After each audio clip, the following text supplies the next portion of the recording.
You know, when you think about dating the ancient world, it often feels like a bit of a guessing game, right? You find a piece of pottery here, a fragment of a scroll there. But what if I told you we can actually pinpoint a specific biblical event, not just to the decade or even the century, but to the exact year? Well, today we're putting on our detective hats to find out exactly how that's possible. Now, seriously, think about that for a second. How could anyone possibly know what happened in one specific year almost 3,000 years ago? I mean, it sounds completely impossible. But here's the thing, it's not. The clues are all there, and we're going to find them together. This is it. This is the date. Not around the 840s, and not sometime in the 9th century BC. No, we're talking specifically 841 BC. This is our anchor point, the year that's going to lock everything else into place. And the event we're talking about? It's the year King Jehu took the throne of Israel. So the big question is, how can we possibly be so sure? Well, to crack this case, we're going to need clues from two totally different places.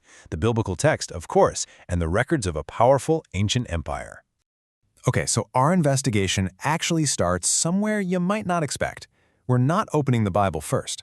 Instead, we're looking at the records of a neighboring superpower, the mighty Assyrian Empire. And let me tell you, these guys were meticulous record keepers, and that's exactly where we find our first crucial piece of evidence. So check this out. In the official records of the Assyrian king, a guy named Shalmaneser III, we find this detailed description of a major battle at a place called Karkar. And look who he lists as one of his enemies, Ahab the Israelite. This is huge. The Bible talks about King Ahab all the time, but it says nothing about this specific battle. So this is our first solid, concrete link between biblical history and a verifiable event from an outside source. Okay, so we've got a name, Ahab, and we've linked him to an event. But that still doesn't give us a date, right?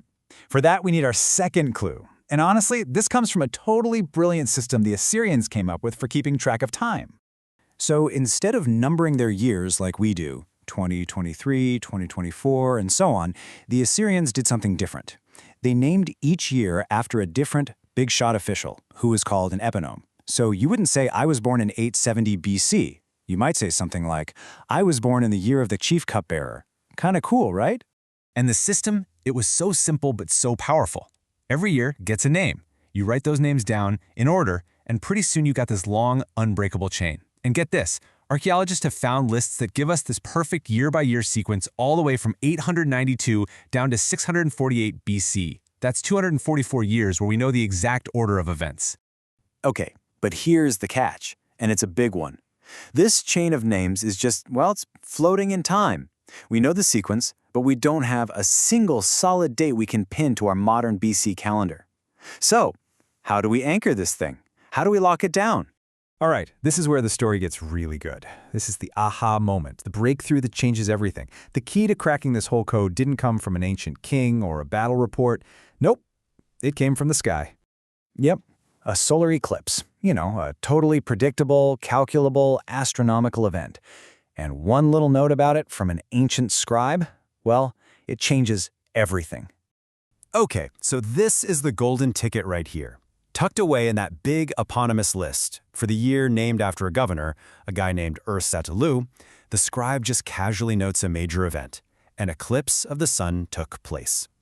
The crucial point is, we now have a massive astronomical event tied to one specific name on our list. And this is where modern science just blows your mind. Using astronomical calculations, we can literally rewind the clock, tracking the paths of the sun and moon with incredible precision. And it turns out, there was only one major solar eclipse visible from that part of the world during that whole period. And we know the exact date, June 15th, 763 BC. And just like that, bam! Our floating chain of years now has a solid anchor. We know for a fact that the year of Ur-Satalu is our 763 BC. And because we have that perfect unbroken list, all we have to do is count. We can count forwards, we can count backwards, and suddenly, every single year on that Assyrian list gets an exact BC date. The whole timeline is unlocked. Okay, so we've got our fully dated Assyrian timeline. Awesome. Now let's circle all the way back to our original mystery. How does this help us nail down the date for King Jehu of Israel? Well, this is where we connect all the dots. So, using our newly dated eponymous list, we can go back to those Assyrian records that mentioned Israelite kings and give them real dates. Remember the Battle of Karkar with King Ahab? We now know that happened in 853 BC.